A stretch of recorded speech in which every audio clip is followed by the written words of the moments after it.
We've got to understand that money's easy to earn. If you just write this down right now. I am so happy and grateful now that I have multiple sources of income. If you write that out every day for the next 30, 60 days, you're going to become very, very aware of, well, the earning of money is an exact science, and it's governed by law.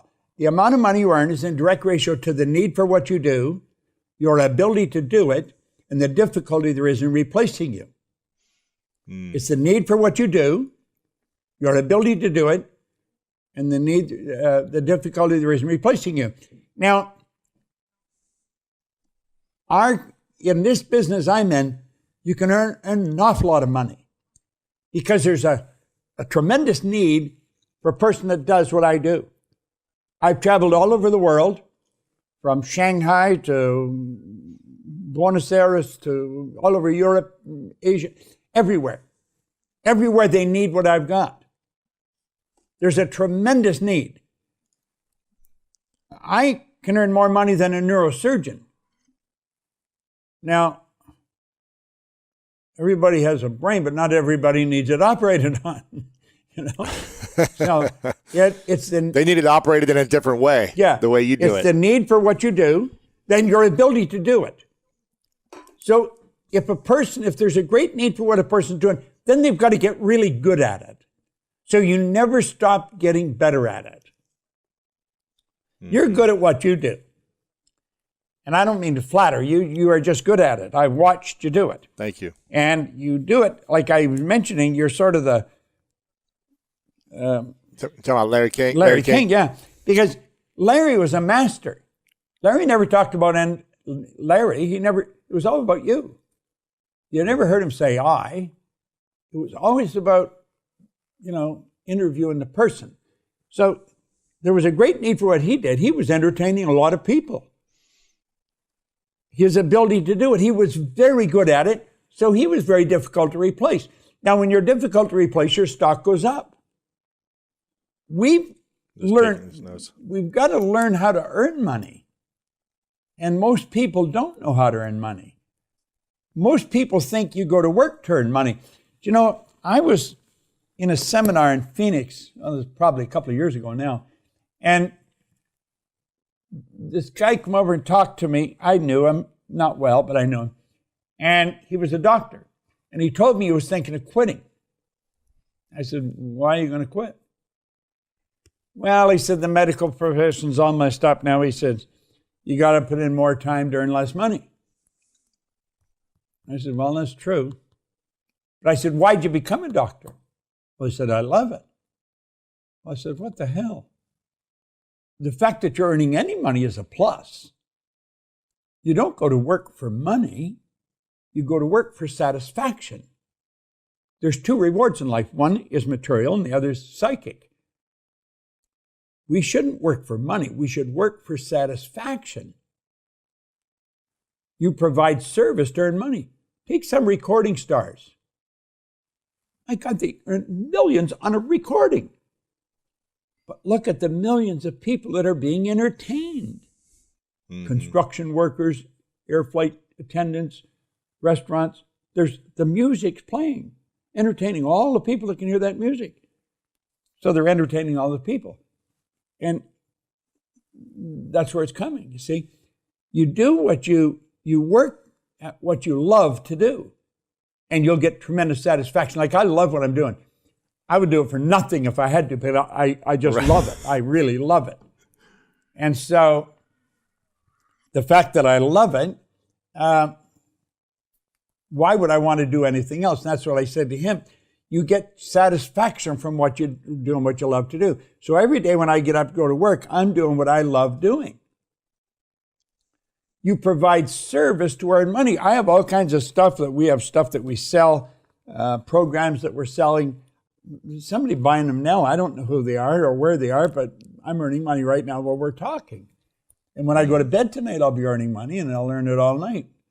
And I like that idea, because we're providing service.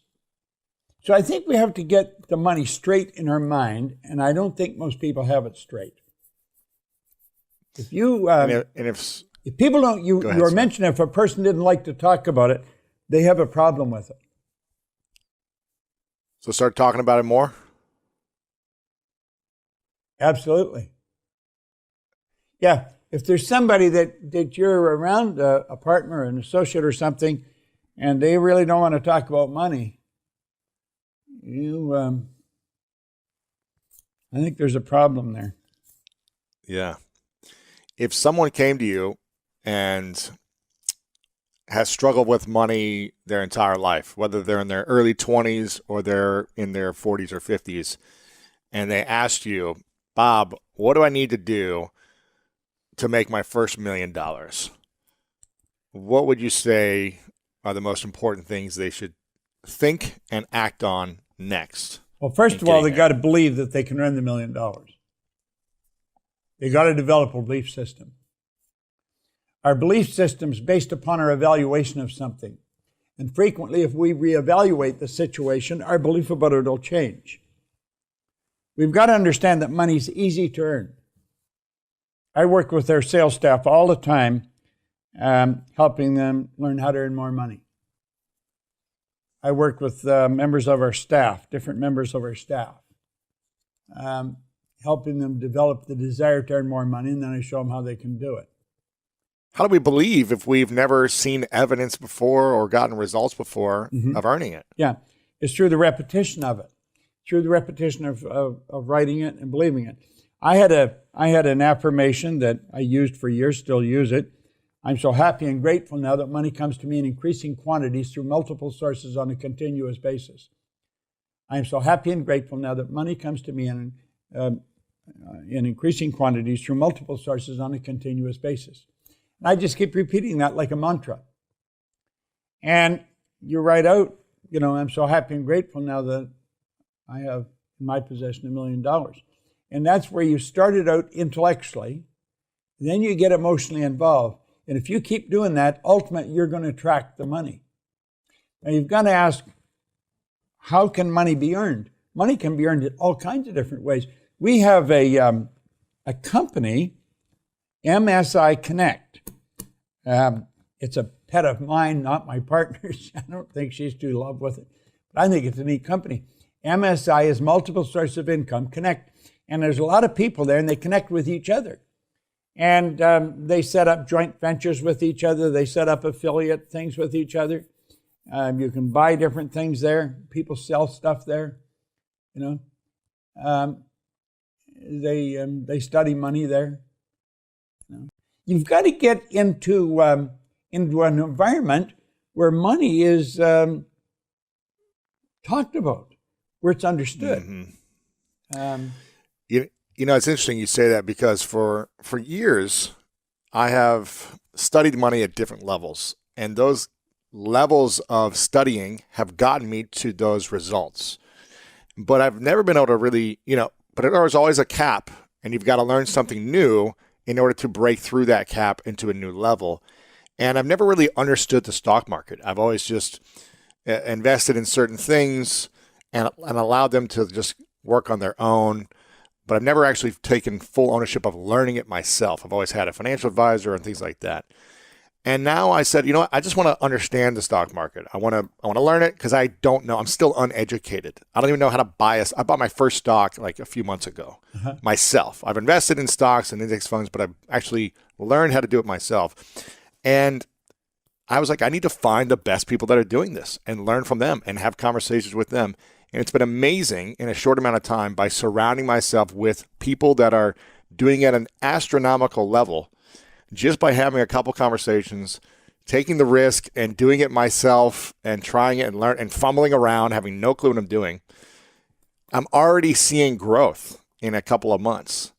But if I didn't have the awareness to ask those questions and surround myself with that knowledge and then apply it and continue to learn from it, I'd still be stuck to where I was before. And so I think that's what we need to, I love the way you talk about the environment, about constantly being curious, asking these questions and having the conversations, because it doesn't matter how successful we are, we'll be stuck to a level of our past knowing until we break through and find a new knowing. I'm curious, for those who want to learn the millionaire morning routine. They want to master this. They want to learn what do those millionaires and billionaires do with their morning routine. You've already shared a few things that you do.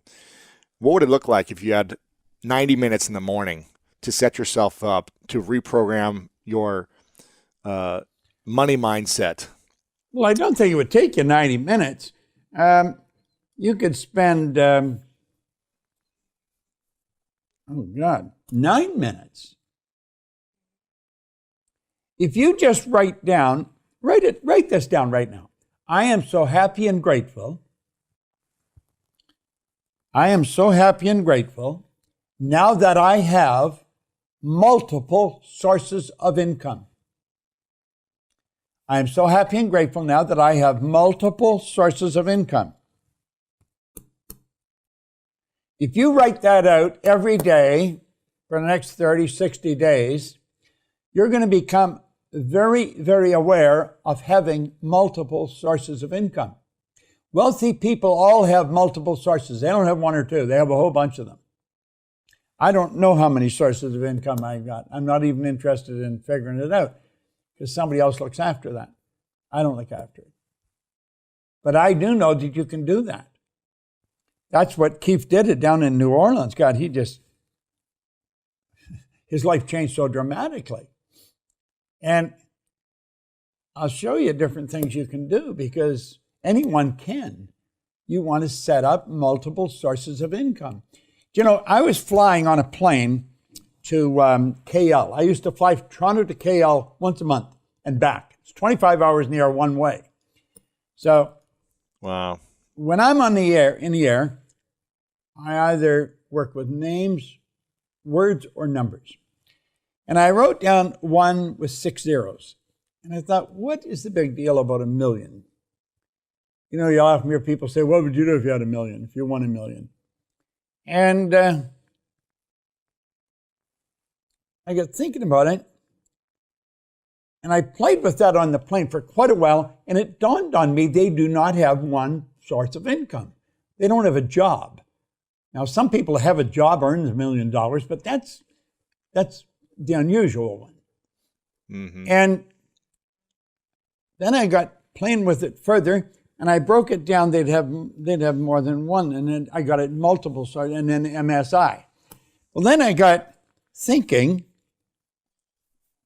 we should run a seminar, teach people to earn $1 million by setting up multiple sources of income. And when I got off the plane, I phoned Mark Victor Hansen down in Newport Beach. I was in KL. I woke him up in the middle of the night. And I got talking. He says, great idea. So we started the $1 Million Forum. And he got involved in Bernie Dorman, who just passed away, and Jack Canfield and Lee Poulos. In fact, that's where the Chicken Soup for the Soul books came from that particular seminar. And we were teaching people to set up multiple sources of income. Well, they earned many millions from that. But that's where that started. And you are in a beautiful position to set up all kinds of sources of income. So when you think of wealth, you know, you might only earn 10 or 15,000 from one source. You might earn 200,000 or 300,000 from another. But you have a lot of them. Right. And that's where you'll earn wealth. Like, I don't invest in the stock market. My wife's have bought stocks. Sandy buys stocks, I think.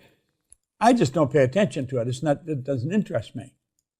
Mm-hmm. I'd rather earn it by putting an idea to work than let the stock market do for me. That doesn't excite me. Sure. I'd rather sit here and think of. If I sat here for another hour after we get off, I could think of a way of creating a source of income. And it would be a good one because they're all good. Right. Very creative. My mind is, conditioned along that level. Yeah. What do you think are 3 skills everyone should learn in order to generate more wealth and generate more income for themselves, or just to improve the quality of their life in general? What are those 3 skills you wish everyone could master? Well, you've got to be fairly creative. You've got to have a free flow of energy. Energy has to flow through. You can't be stubborn. You can't lock in on on something and not want to let go of it. You've got to have a free flow. You've got to be interested in ideas, new ideas. You were talking about not wanting to watch television. I don't watch much. I love watching Shark Tank, though. Yeah, it's great. And I like watching Kevin O'Leary yesterday. Yeah, he's great. Well, you worked with him yesterday, did you say? I just had Kevin O'Leary on yesterday. Yeah. Well, you see, now that guy's mind, it's amazing the way it works. Yeah. But you watch all of them, all those sharks, their mind, it works like a rocket, you know? Mm-hmm. And they break things down. Somebody will say something, they break all kinds of things down from what the one thing the person will say. They are very, very sharp, every one of them. And Kevin is certainly one of the sharp ones on there. But they all are, you know. I don't know if there's one any sharper than the other. But they've got a very free flow of ideas. Yep. So flow of energy, free flow, interested in new ideas. What's another skill? I think you have to be service-oriented. You really have to be thinking of how to do things for people, how to help people. Because money is a reward received for service rendered. Yeah. It's hard to help others when you're always consumed with the negativity in your own life. Oh, well, I mean, that's mentality.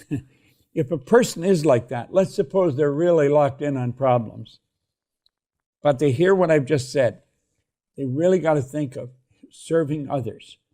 How can I serve others? How can I be of greater service? You're going to figure it out. Discipline yourself for, let's say, 30, 60, 90 minutes a day, sitting down and thinking of writing down 10 ideas that could be of service to other people. And you probably won't get very good ones for the first little while, but if you keep doing it, they'll keep coming. You know?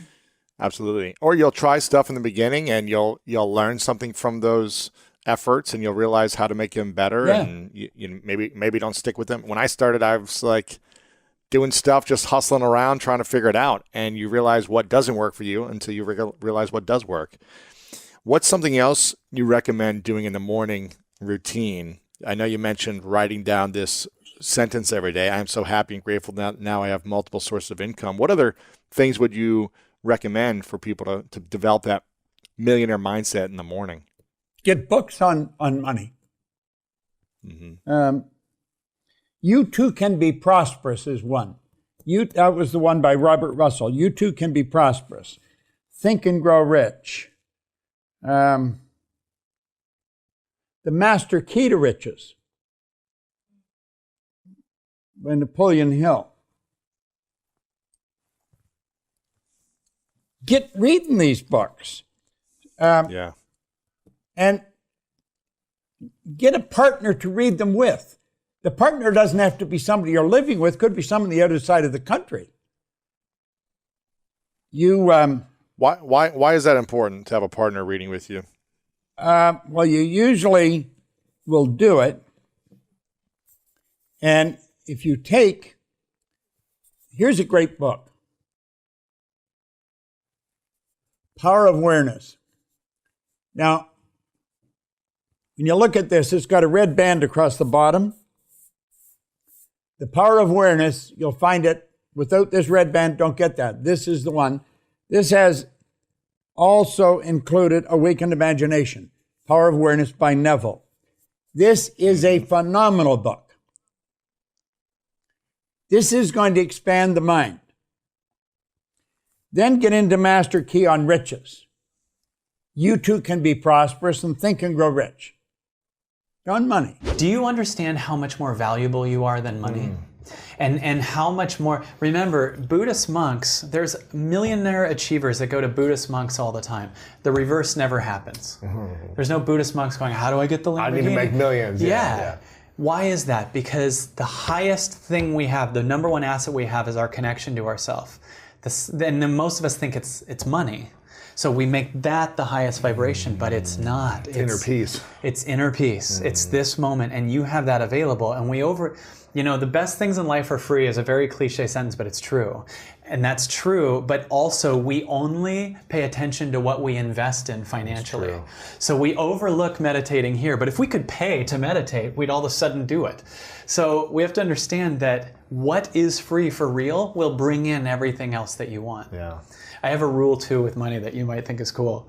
This is a thing that I want to offer people. If you're trying to figure out how to create a space for money, I offer people to think about how they think about money. Like, think about how unconsciously you think about it. Like, you're never enough, you're the root of all evil, whatever.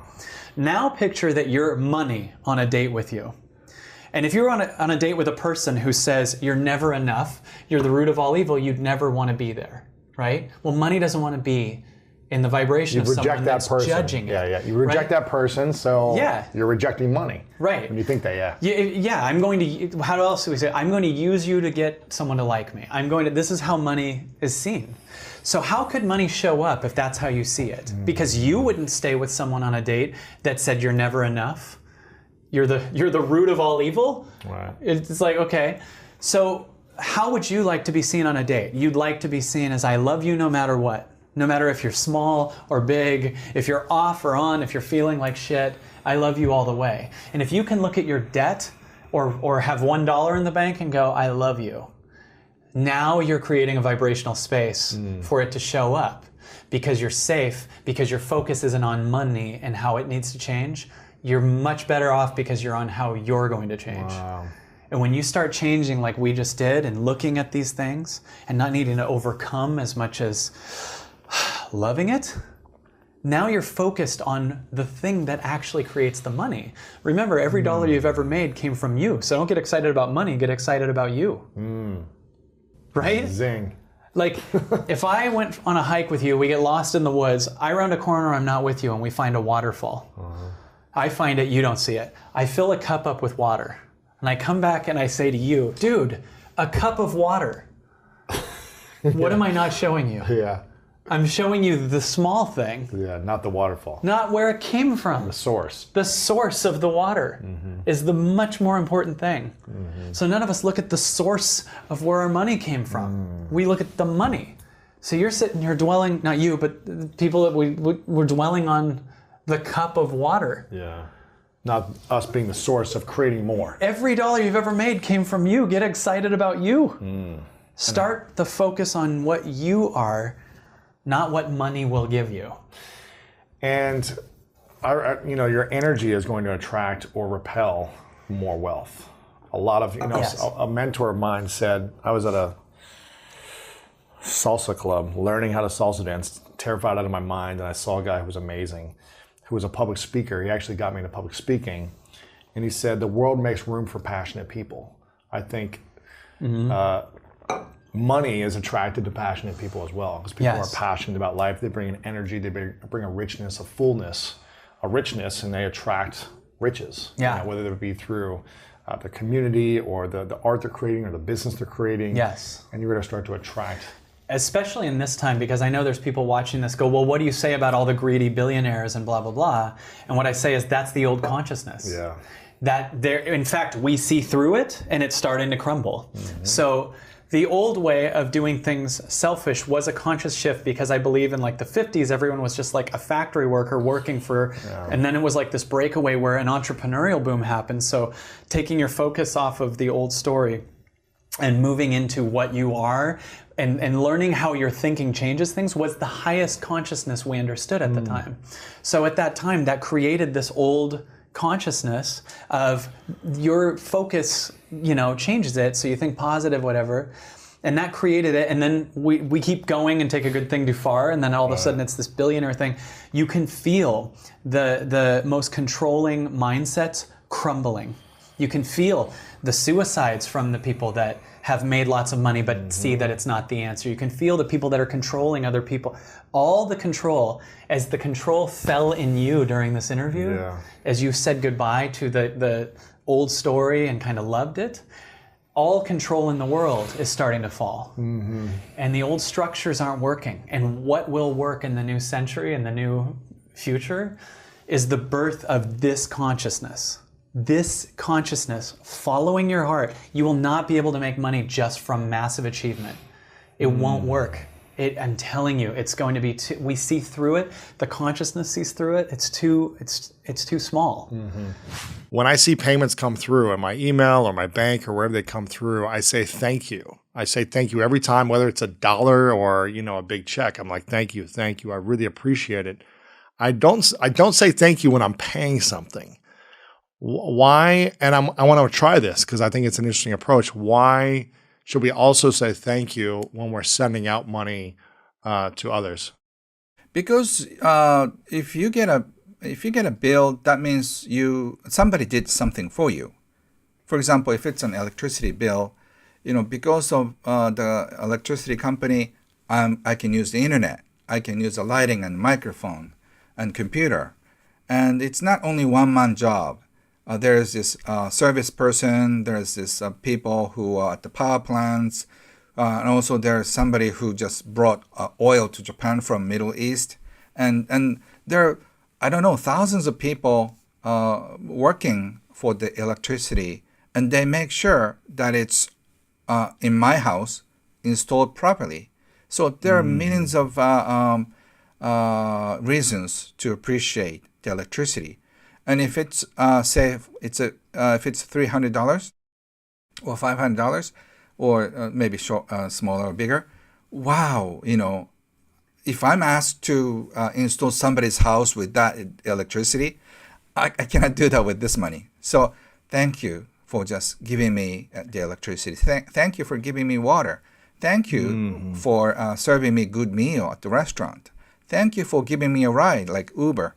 So you can thank the person who gave you the service and product. So the reason you have to pay, you're getting something in exchange. And usually takes more than one or two or could be 100 people's work.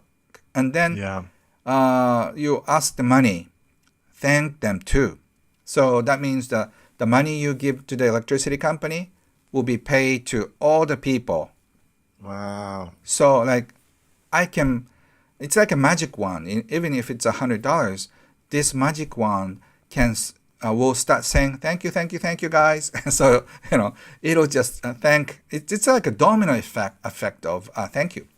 So it's not just thanking your money, thanking the people who are connected with me. So we are all living on this planet together. So if we have this feeling, everybody's feeling this way, we all connected.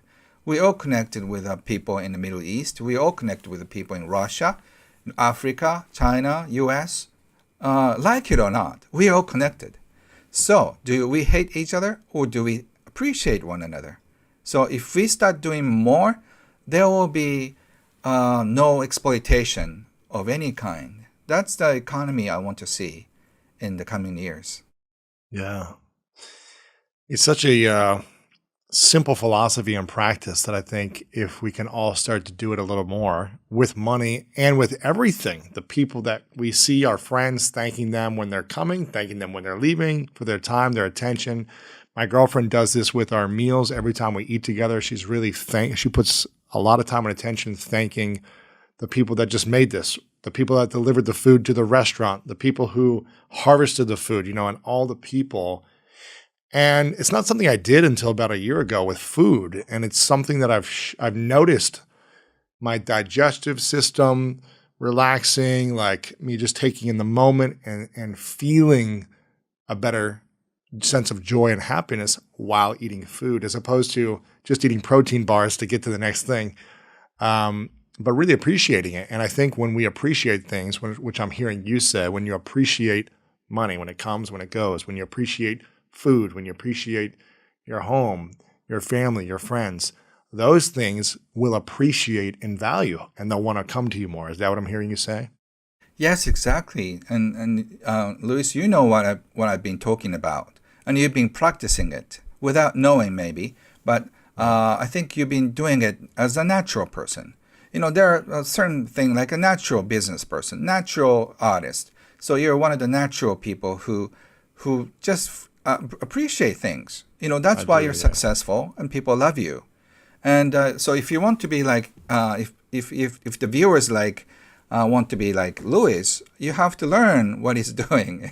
So it's not just small habits, but I think the attitude toward life. And somehow there are the only two kinds. One kind is people who keep appreciating, the other one keep complaining about it. So if you just it could be something very small, but after 20 years your life will be very different. So I hope everybody will appreciate one another a little bit more from yesterday. And what happens if we start complaining about money more, whether it be just kind of frustrated little comments here and there? What happens to money in our life when we complain about it as opposed to appreciate it and thank it? So if you start complaining about money, like 95% of us, money, just look at from money's perspective. If you've been complaining about it, I don't want to go to him anymore. And then and it's like a mutual feeling is mutual. Okay, you can complain about it. Okay, fine, I'm not going to come to you. So and I think subconsciously, if you are complaining about money, you don't want it to be near you. So my favorite question to people is, if money was a person, who would it be?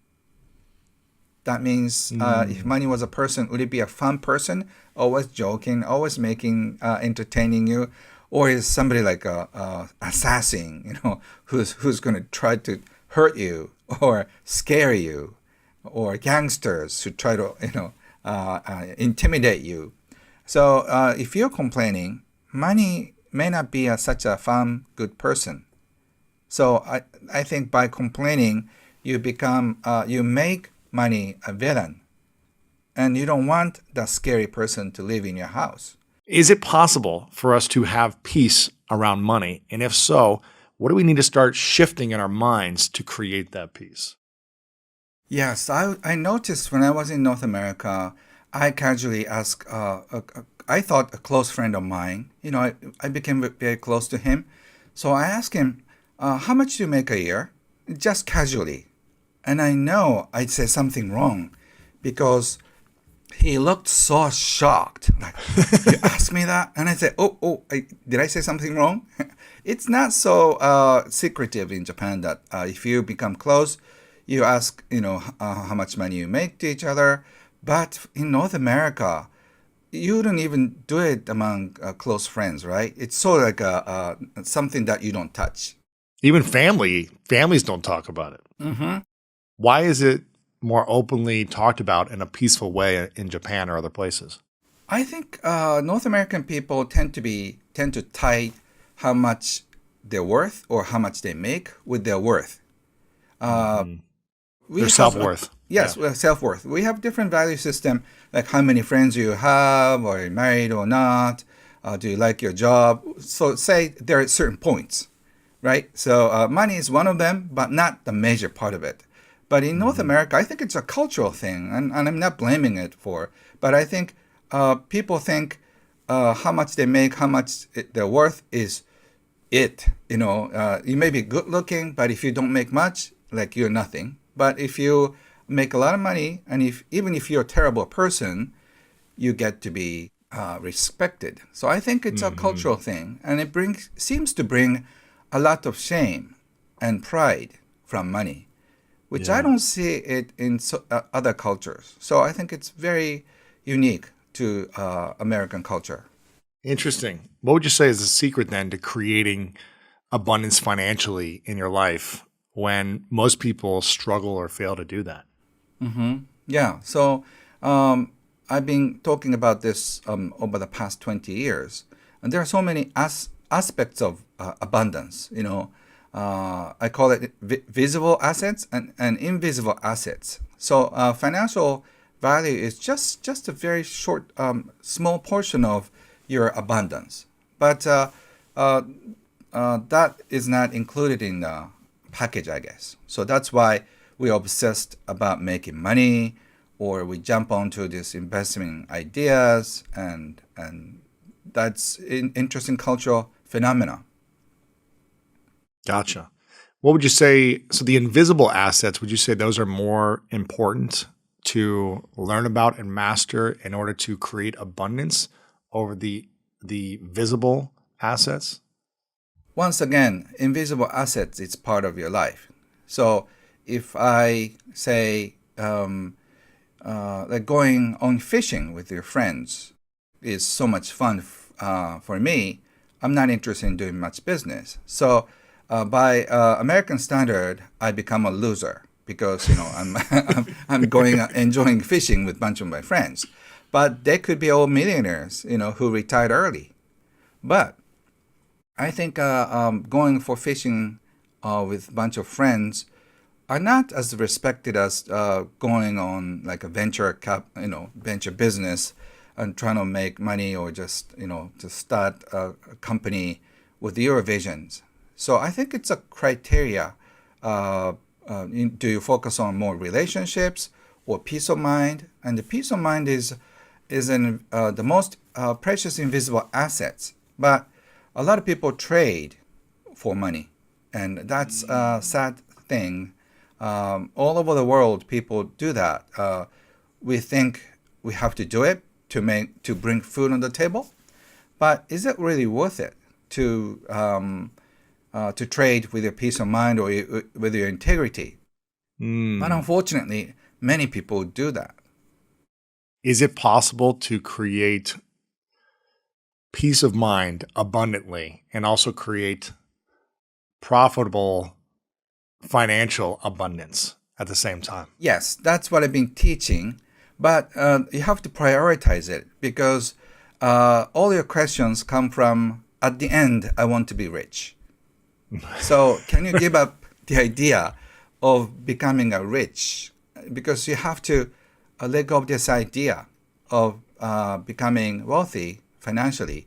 My mentor, who's called Warren Buffett of Japan, he said, if you want to learn about money from me, you have to forget about money. That was his first request. I go, oh, wait a second. You're like, but how do I make more money? Yes. So how can I learn about money if I forget about money? So he said, you're obsessed with money making ideas. So unless you forget about money, I cannot teach you about money. So his teaching was very zen. So I might be confusing a lot of viewers at the moment, because a lot of people always think, okay, Ken, that's great. And then how can I make And then how do you make money? So you have to forget it, at least for the next half an hour or so. When you forget it, what should you be focusing on instead?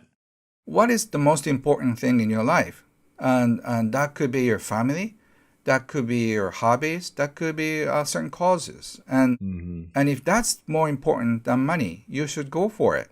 And I can teach many ways to invite money in after you find what you do. But there are only two kinds of life on this planet. Kind of like that you follow your heart, do what you enjoy. The other one is the life that you cannot enjoy. So a lot of people choose the path that you cannot enjoy as long as they can make money. And then they think, okay, if I make enough money, I can retire and start doing what I want to do. But it doesn't happen that way. You'll be lucky if you can make a lot of money and then retire. But because you lose a lot of motivation, you lose a lot of energy if you go take a path of making money.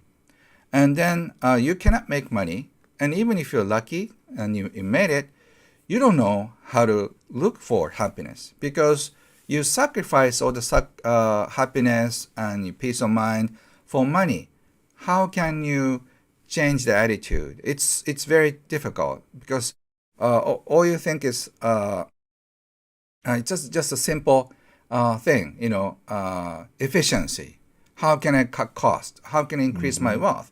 But think about it this way. If you just make a lot of money outside, But if you come home, do you always talk about cutting costs? Don't waste your time with your kids, because all the fun time with kids are wasteful. Just pull out all the tissue papers. That's a lot of waste. Making a pizza with your kids, it takes 3 hours or 4 hours. If you're a business owner, hire somebody to do it for you. Right. Order from delivery and it's going to taste better. Yes. I was earning $4,000 a year at the time, and I owed $6,000. So, if I had paid everything I earned for 18 months, I would have just broken even. Wow. It was an impossible situation. And I was just looking at what was. I couldn't see beyond that, so that's what made it impossible. And he said, listen, write what you want on a card. Now, I got a gold card in my pocket. I've carried one ever since. He said, write what you want on the card. You can have anything you want. So he said, what do you really want? And I said, I want some money. I figured if I had enough money, all my problems would go away. Everybody, I was getting the phone, where's the money? They're always after me, people I owed money to.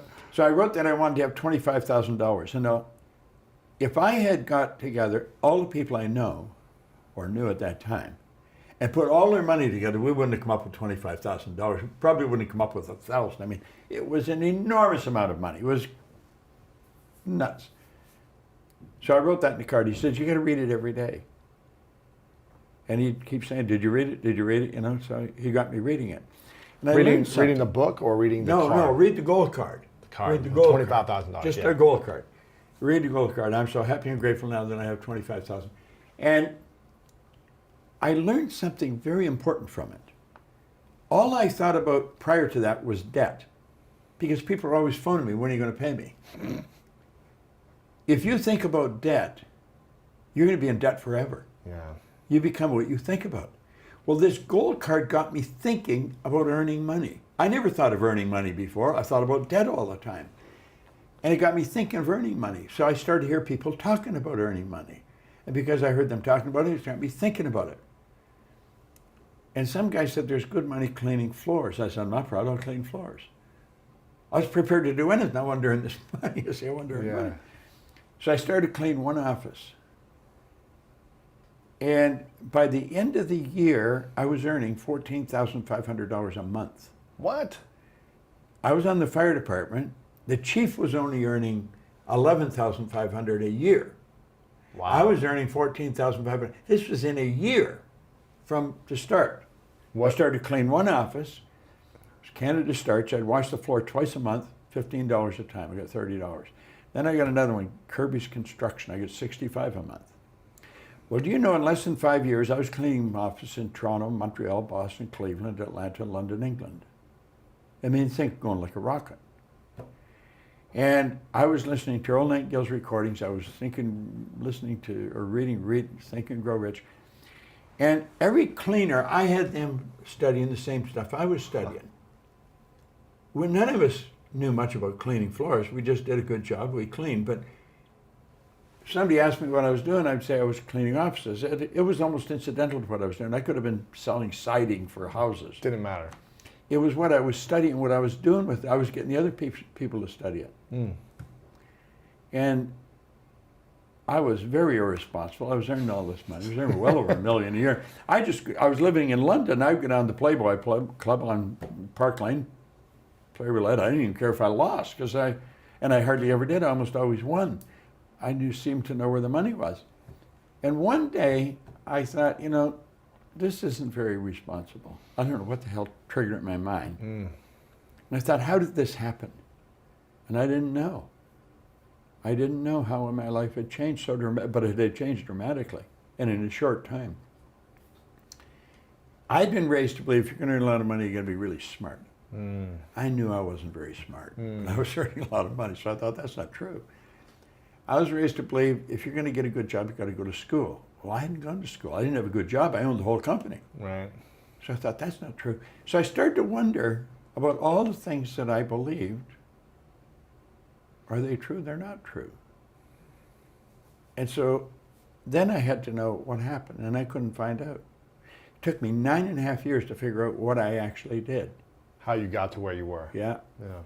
You were talking prior to starting this about mentors. I believe they're essential in life. Mm-hmm. And as I look back, I have been fortunate enough to study with some absolutely brilliant people. I mean, giants. And any success I've enjoyed is because I've had great direction. Wow. And starting with the first one, he says, do exactly what I tell you until you find out I'm lying or I don't know what I'm talking about. So that's sort of a rule I followed. When I pick a person that I'm going to choose as a mentor, I do exactly what they tell me until I find out they're lying or they don't know what they're talking about. And they don't lie, and they do know what they're talking about. So I've had great instruction in my life. And it works. Wow. Who's the most memorable mentor for you? Well, Ray Stanford, first of all, but they're all very all very important. Different ways. Earl Nightingale, huge. I started to study his recordings, and then I wanted to work with him. And I saw where he had distributors, and so I became a distributor. And I left my business. I was prepared to pay them to let me work there. I wanted to work with him because I knew if I could work with him, I could watch him, and I'd see what he did, and I'd get to think what he's thinking, and because he was a giant in my mind. I mean, Earl Nightingale and Lloyd Conant literally started personal development as we know it today in recorded fashion. And he started on this Strangest Secret record. So he was really huge.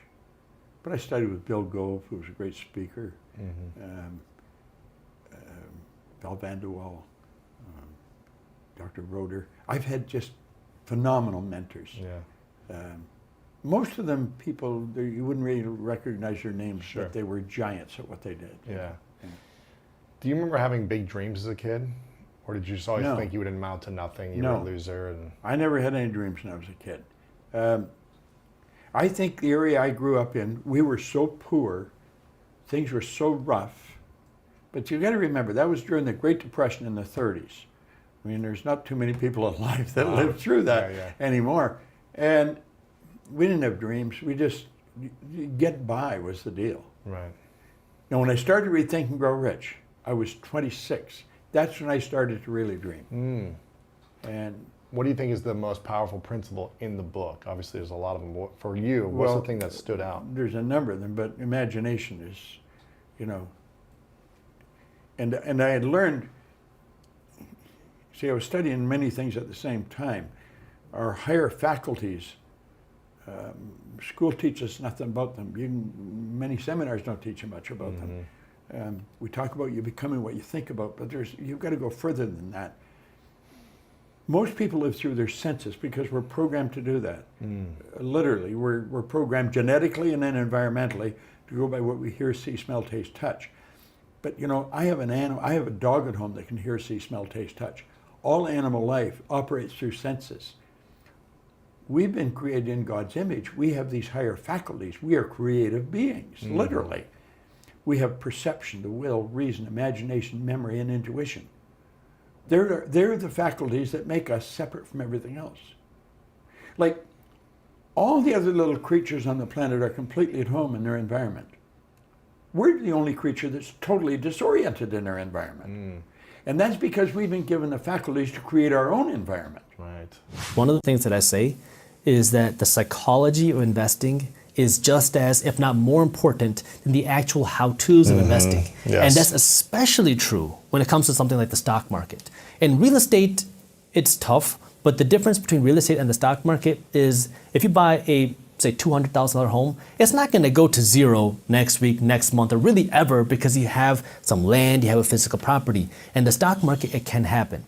And so there's a couple things that you can do. You invest in stocks too? I invest my money in 5 places: real estate, stocks, startups, cryptocurrency, and physical gold. In that descending order of value from the most to the least? Yeah, I would say so. And then, if you want to put my business in there, then that would be number one. Startups number one. Your business and startups number one. Yeah. But I also invest in other startups as well. But kind of, I would say in that order, yes. No. But in the stock market particularly, it is a liquid investment, meaning you can easily buy, you can easily sell. And that's what becomes a big psychological game, because every day people are watching that ticker. I just made money. I just lost money. What's Tesla doing today? Tesla's up $2, Tesla's down $4. And it can really drain you And I think most people who start off investing their money, they get sucked into that rat race. I did too. Because when I first started investing my money in the stock market, I was like, wow, this is fun. This is exciting. Oh my God, it becomes like a drug. You become addicted to it because I was waking up every morning. I was like, I'm gonna become a day trader. I got it. And so, I took a summer of when I was in college and that's all I did. Really? I would wake up before the market and I would read these stock charts and I would trade these penny stocks. And some days I would make $1,000. Other days I would lose $1,000. And by the end of the summer, I don't think I made any money. You just spent all this time. I spent all my time and I realized this is not for me. Like I Yeah. became so addicted to it. All you're doing is watching the numbers go up and down and ticker symbols and you're reading these forums. So the first thing is you have to understand that your psychology is important. What I do is I understand I'm not a trader. I don't trade, I don't flip. Even when it comes to real estate, really any of my investments. You invest. I invest to long own for term. the long term. So what does that mean? So I have two strategies when it comes to investing my money. I have an active strategy and I have a passive strategy. I'll start with the passive strategy because that's easy to understand. Every month, I passively invest my money into stocks, physical, gold, and cryptocurrency. Really? And so what that means is it's automatic, Auto payment going consistent, in and each it one, happens yeah.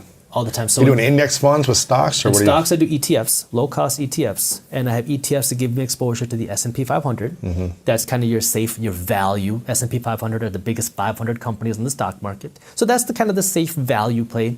I have some ETFs that give me exposure to innovation, startups, growth, because I like that space. Much more risky, but you could see more potential upside. Risk means you could also see more downside. And then I also have ETFs that give me exposure to emerging markets. These are countries that are overseas, countries like China, India, Korea, Brazil, countries that are up and coming to give you some diversification, not just in companies, but also in dollars, right? Diversifying out of the dollar, so it kind of gives me that protection. So every week I have money that's leaving my account and being invested into these different ETFs. I don't care whether the market's up or down. It happens every week. In physical gold, every month, I use an app for this. There's apps that allow you to do this. Yeah. I have money that's withdrawn out of my bank account Really? that buys me physical gold. Really? Now, people are going to say, why gold? For me, it's real money. It's another way of saving real money because now if I have 50 grand of cash, would I rather save and bury that 50 grand of cash in my backyard or bury 50 grand of gold in my backyard? I'd rather bury the gold because I know that 50 grand of cash is guaranteed to lose value every single day. Gold is a store of value because it takes time, effort, and labor to mine physical gold. And that time, effort, and labor is represented through the physical piece of gold. So that's why I own it. It's not a huge piece of my portfolio, but it's kind of that insurance. That's the way I look at it. It's protection in case everything else goes wrong, that I have some physical gold. So I have that. And then I have my cryptocurrencies. Now, I'm mainly in Bitcoin. I have some Ethereum and a couple other coins, but mainly Bitcoin. And every day I buy a little bit of cryptocurrency. Again, I know it's volatile. I know you can see big swings up, big swings down. I don't care. I'm buying it every single day. So that's my passive strategy where it doesn't matter what's going on in the market. I'm just going to keep buying no matter what's going on. Then my active strategy is now where I do more of the fundamental analysis where I understand where am I actually investing my money.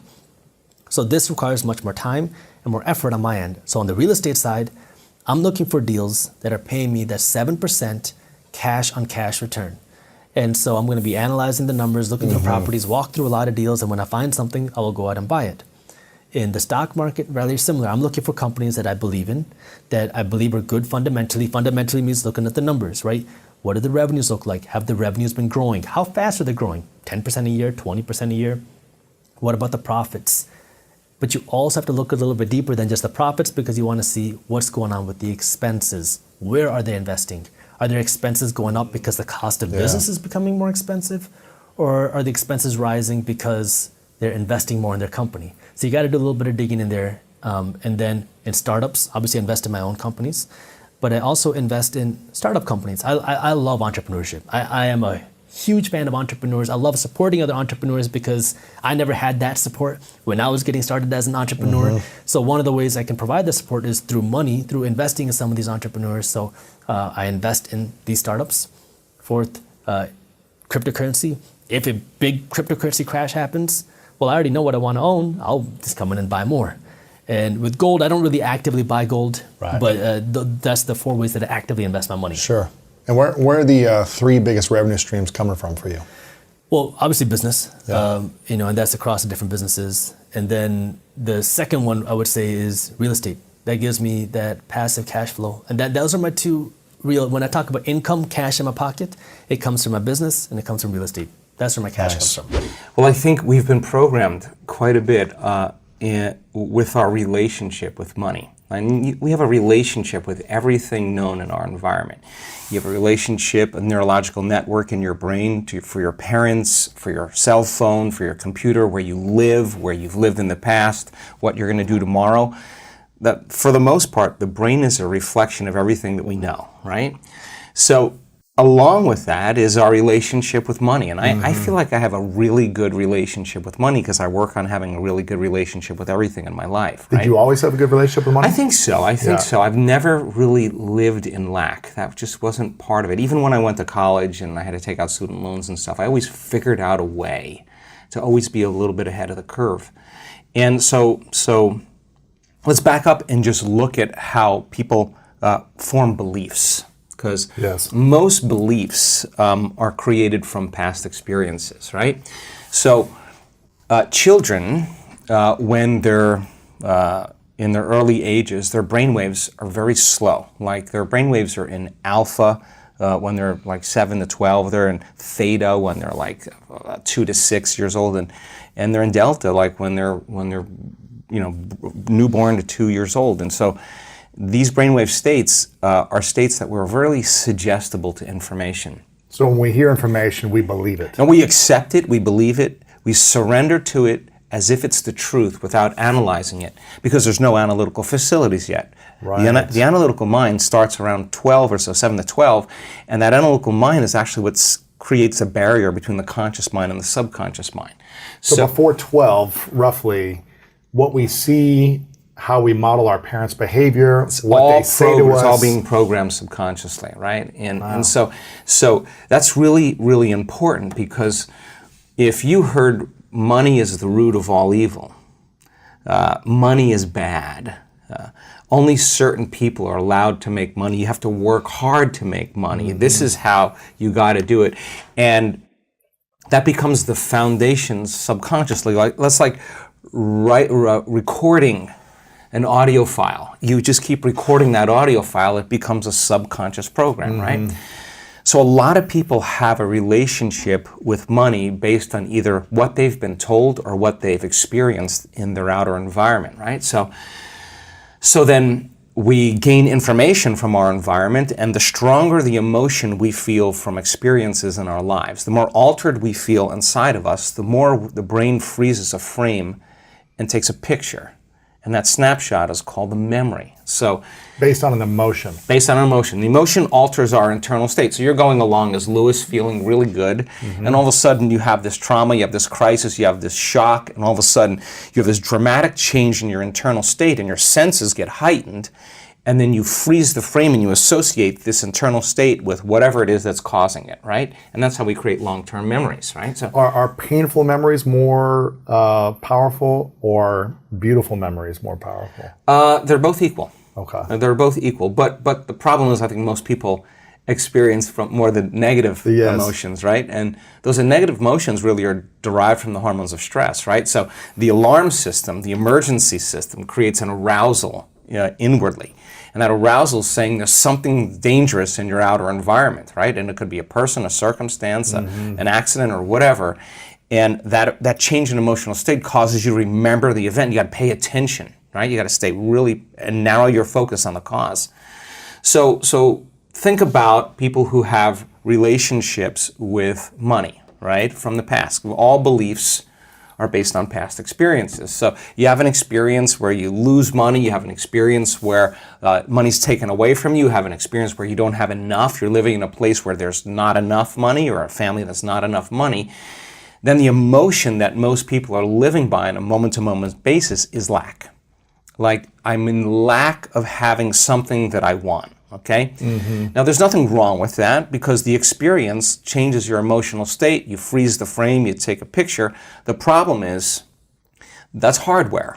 So we think neurologically within the circuits of that past experience, Yes. and we feel chemically within the boundaries of that emotion, which would say, for example, be lack, right? So now the person says... before you go on to the next thing, what happens to the body and the mind when it is in an environment of lack? Mentally or physically, I'm in lack. What is the body and the mind saying? Yeah, so the body is saying, I'm waiting for some external event to occur. I win the lottery. I marry the right guy. Whatever it is, that you're waiting for that event to occur. That experience produces an emotion. So the emotion then takes away the lack.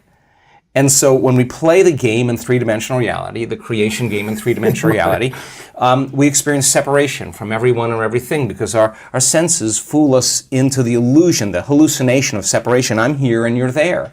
I'm here and the door is over there. So I'm aware that I'm here at one point of consciousness, and the door is over there, another point of consciousness. Okay, so in order for me to get from here to the door, I got to move my body and do something through space. I got to do something, and everything in this three-dimensional reality is going to take time and energy, right? So, okay, so then here's Lewis right here, and then he says, okay, I want this experience in my future, and your brain automatically predicts and projects how far in the future you think it's going to take. Maybe it's a year, 5 years, 10 years. 30 years. Oh my gosh. Right? Because that's what it's going to take to pay off that house, right? So now, one point of consciousness, I'm here. The other point of consciousness is where I'm placing my dream. So I'm separate from that experience. So then how do I get to that experience? In three-dimensional reality, you got to get up and you got to do something. You got to go to work. You got to drive to work. It takes energy. You got to fill your car with gas. You got to eat food. You got to work. All this stuff. You got to sleep. You got to recover if there's stress. And now people are, in a sense, waiting for the experience that's 10 years down the road or 30 years down the road to happen, to take away the lack of them not having it. And unfortunately, many times when the experience finally occurs, they can't enjoy it because they're too exhausted, right? So you play the game, you go to school, you study really hard, or you study on your own, you develop some skills, you make the right choices, you start saving money, you start learning from your mistakes, and then the game is how many things can you accumulate, and that accumulation then you associate with being wealthy or being abundant or being successful, right? And some people get really good at it, right? You can get really good at that.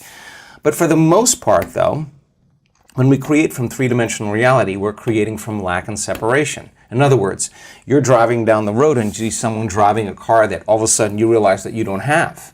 The moment you become aware that that person has that car and you don't have it, you're in lack of having it, right? So what the brain naturally does is it naturally creates you driving that car.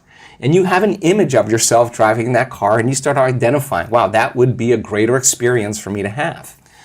The problem is the distance between the thought of what you want and the experience of actually happening for most people is the concept called time, right? Between cause and effect, right?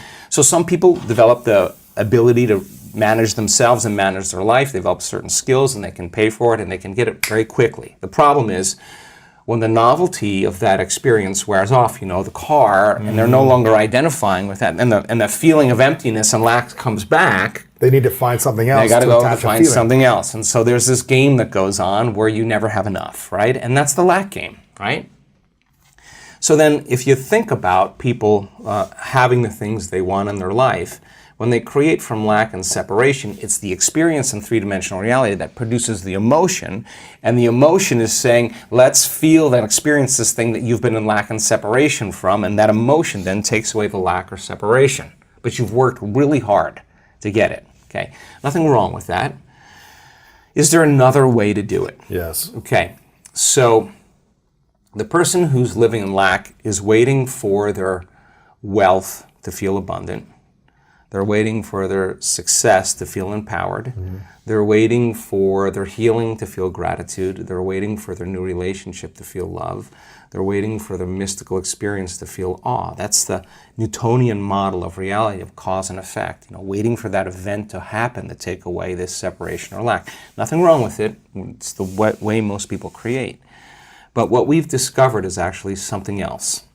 The moment you feel gratitude, your healing begins. The moment you feel worthy and abundant, you're generating wealth.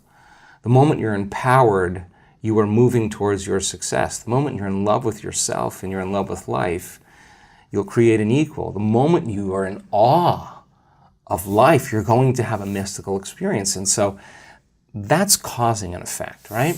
I think the vision at a young age wasn't, I wouldn't call it as much, it was the early development of manifestation, right? And it was drawing, I have a self-portrait of myself from when I'm 14 years old where it's me, this is no joke, it is me in a matching hat and shoes, like with a skateboard on the side, all of these, like this art easel, and then just stacks and stacks of money.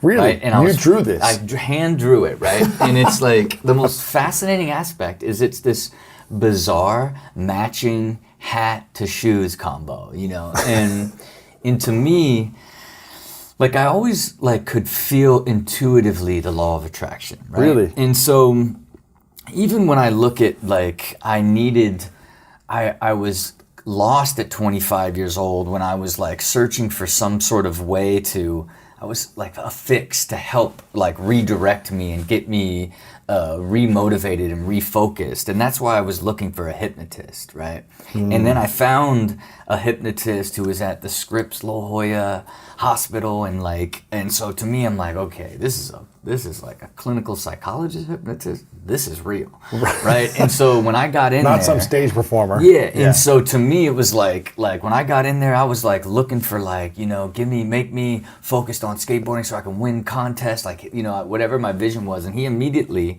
did this test and said, you don't believe you were meant to be successful at your subconscious level.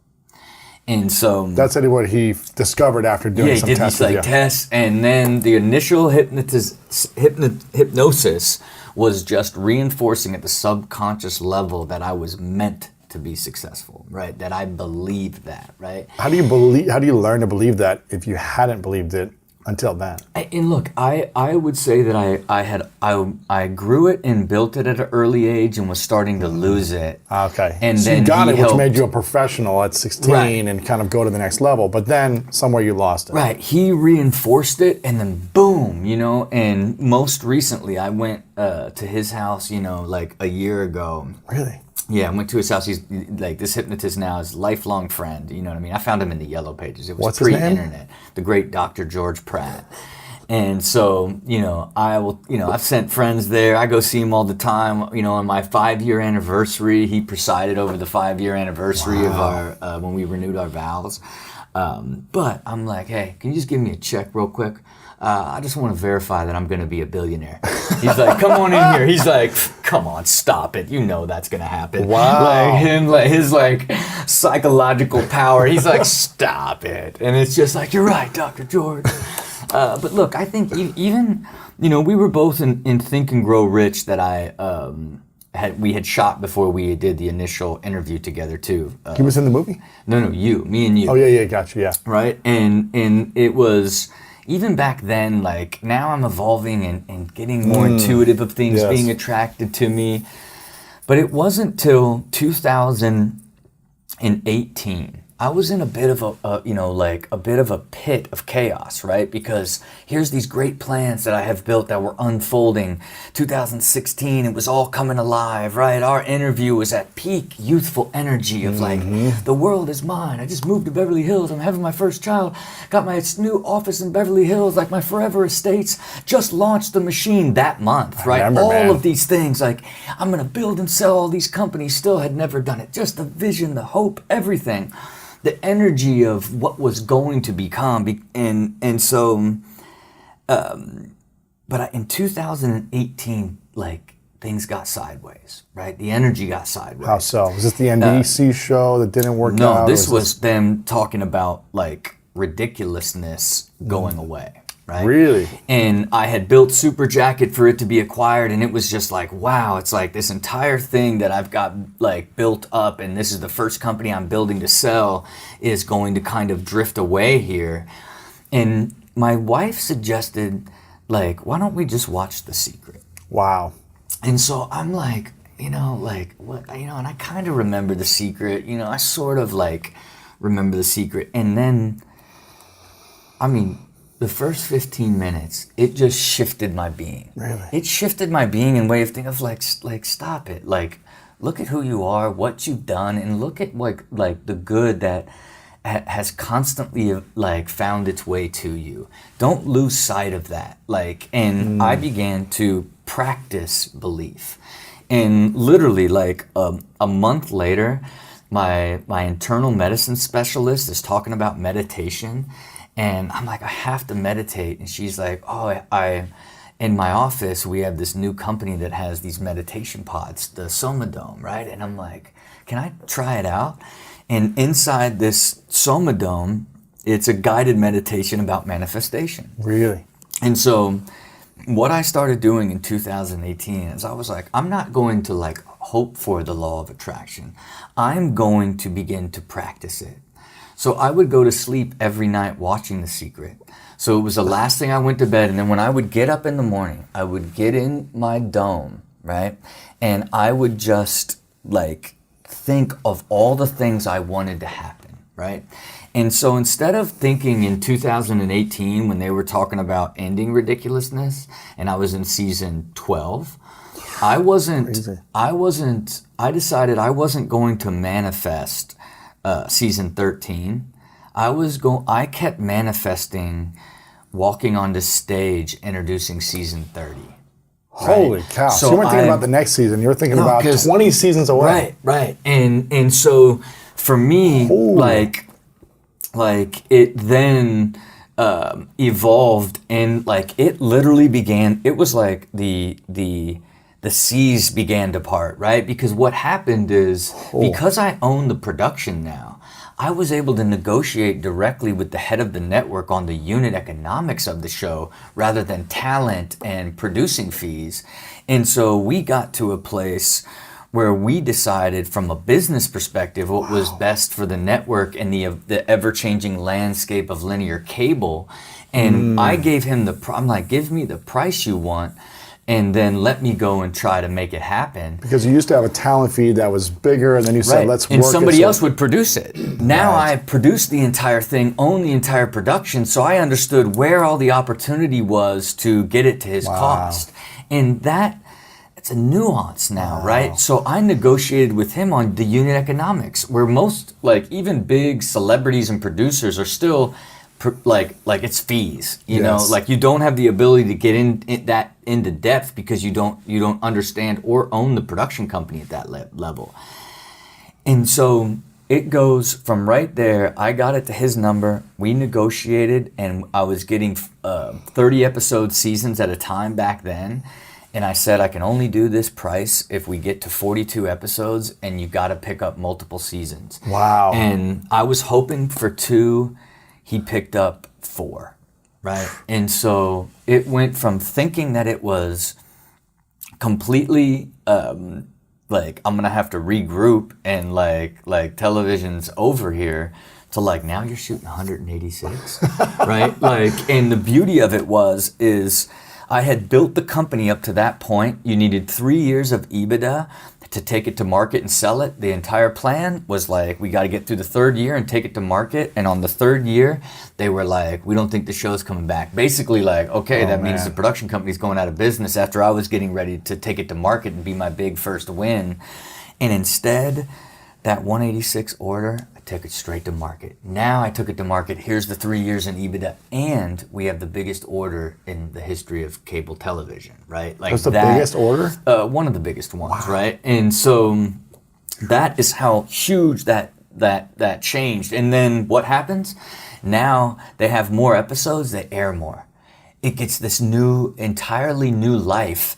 Then they're like, can we get more? Really? Then by the following year, you know, and keep in mind, at that time, I sold the company. What year was this now? The company was acquired in 2019, right? So, and then it was like, it had this explosion. So then it's like, how many can you give us? And I'm like, so I went through all time management, all aspects, because keep in mind, I'm still doing all of this while living super balanced, happy, normal life. so I could do 250 max. And I 250 said, in a year? Yeah. And then I was like, but in order to do that, like, can you pick up 2 years? And then they were like, what? No brainer. Let's do it. So they then ordered 500. 500 EPs? Yes. In 2 years? In 2 years. And that put me to 30 seasons, right? So Holy. it's like, so, you know. Oh my goodness. And again, so you were visualizing 30. Visualizing 30. And I'll tell you one thing, you know, I actually spent some time with the great Dr. Joey Dispenza, right? And the one thing I heard from him is this idea of don't try to think it, try to feel it. You know, don't when you're trying to like tap into the quantum field and generate energy in the law of attraction, the things that you are thinking about, think about the feeling. That's why I went through the feeling of like what it feels like to be on stage. Welcome to season 30, right? So it's a much more richer sort of existence. So now it's like I practice it every single day. I am in you know, that Somadome meditation pod, like feeling what I want to happen 7 days a week. Almost never miss a day, right? And I track it super extensively, and like literally it's like 97, 96, like almost every like 97% of this entire year I have been in there just visualizing what I want to happen. I gotta get one of these domes. Yeah, look, keep in mind, like think how hard it is to just meditate every day. That's so hard. Right? Think about how hard it is to just do anything healthy every day. For 5-10 minutes. Right. You know what I mean? I didn't do it overnight. I had to grow into it. It's a muscle. Getting that level of discipline, being able to commit to it, you need to do it over and over. You go through your highs and lows. You stop for a little bit. You go back to it. You stop like it. It goes like that till you finally grow the muscle of the consistency and the discipline to where it turns into a way of life. Yeah. I just don't, I can't even imagine not doing it. If I don't do it in a day, I'm like, where are all my dreams? You know? How important is it for people to feel what they want to manifest on a daily basis then, as opposed to once in a while? I mean, look, I'm living proof that you can exponentially accelerate towards it if it's part of your focus. Where do you think you'd be if you didn't do that on a daily basis? It's hard and to say. go to sleep almost every night watching The Secret or something like that. But I've been falling asleep to a lot of Jim Rohn, old Jim Rohn, this old school his philosophy that's also super sharp. Because what I've just found is like you're like this. You know, I'm gonna fall asleep instantly, right? Like I sleep pure and quick, but it's like let me be in this like sort of growth mindset as I'm like drifting off asleep to like set the tone, right, for what it is. So I don't know, and it's again, I think with a lot of stuff that I do, it's extreme, right? It's like so extreme, like you know, track every minute of your life. Yeah, tracking every minute of my life, having the qualitative data of every single day, asking myself how I feel about my life, 0 to 10, right? And of life, work, and health. The beauty of that is it is a clear indication of the quality of your life. Yes. And I see direct correlation to my discipline on my quantitative stuff. Did I get up at 5? Did I brain train? Did I meditate? Did I get in the gym? Did I have a clean diet? Did I not drink? You could look straight up the line and look at the qualitative numbers, and they are 1 for 1, right? And at scale, right? You see you've gamified your discipline. Yes. Right? And in a sense, you've gamified driving the quality of your life, right? What does that do? What do all those things actually deliver to you? You're just happier, you're more fulfilled, you feel better about yourself, you have more confidence, you have more belief, right? Like all of these things. But again, I started it in 2015.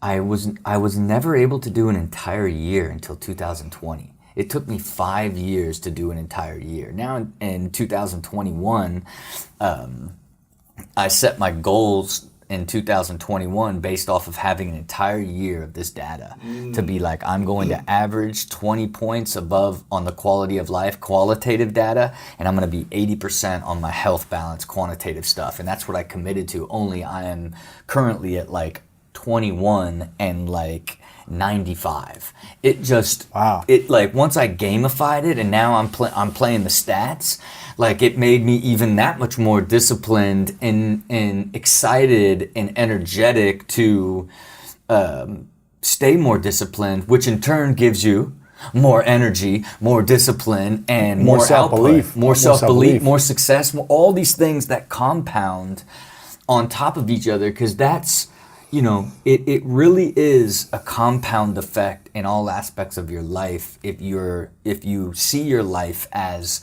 all of these different systems that have the ability to expand, right? Because as they expand and they're harmonious, you get this extraordinary energy and build this great foundation that you grow into the ideal version of yourself. Yes. Because that's ultimately everybody's goal, you know.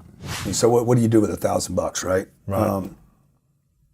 You know, I think you just got to keep investing in you until like, oh now I'm making $3,000. Okay, boom, reinvest all that again. But what we do is we start taking it off the table, right? We save it, we don't invest it. So I think people just need to get on that cycle of like, okay, I'm going to keep repeating this activity. I'm going to reinvest some money in myself, go to the workshop or whatever. Monday, I got to be hustling again. Until, okay, now I got $4,000. Okay, now I got $5,000. Now the income's starting to pick up. Income has to pick up. The income should be an indication that whatever you're learning is helping you. That's interesting. Until one day you're like, okay, I have more money here than I can actually invest in myself. I can't, like, there's nothing I can go to get rid of this money. You need to get rid of that money, though. All my free time is going to my workshops. I don't have more free time to invest in me. Yeah. I'm developing skills. I'm working. I'm earning more. Yeah. Now, what's the next step? Yeah. And now it would be, okay, I got to spend money on marketing. I wouldn't go look for an investment right now. I'm going to spend money on marketing now. Now I'm going to spend money on marketing to get me more leads. And I would, big mistake I made in my career was not spending more money on marketing. Because you turned, 50 when you really started investing in? I was 51 when we started playing the social media game. And I was probably 55 or 56 when we started spending money on marketing. Wow. Yeah. 51 when you started doing social media. Yeah. And then I should have been spending money. I should have been spending money when I was 25 years old. When I was selling cars, I should have been spending money on ads. But I was scared, man. So what made you not scared 25 years later, 26 years later, at 51? I started studying, hey, what do all these successful people have in common? Whether it was the mattress dealer, the car dealer, the furniture dealer, or Elon Musk, they spend money, man. They spend money. They spend a lot of money. And they don't worry about money the way I was worried about it. They used money, They used it. They didn't save it. They didn't hoard money. And the greatest companies on this planet today, the ones that have some of these companies have lost money for 25 years. Look at Amazon. Yeah. Reinvest, 1.7 million employees. When I started, I remember I looked at Ernst Young. I said, I had a buddy that worked at Ernst Young. I said, how many employees you got? He's like, 240,000. Wow. And I'm worried about 10 people. What am I thinking? So when I quit studying individuals and started studying people, everything shifted for me. When I quit trying to be when I quit worrying about what Bob was doing or Pete or whoever, and started saying, hey man, what is this big company doing?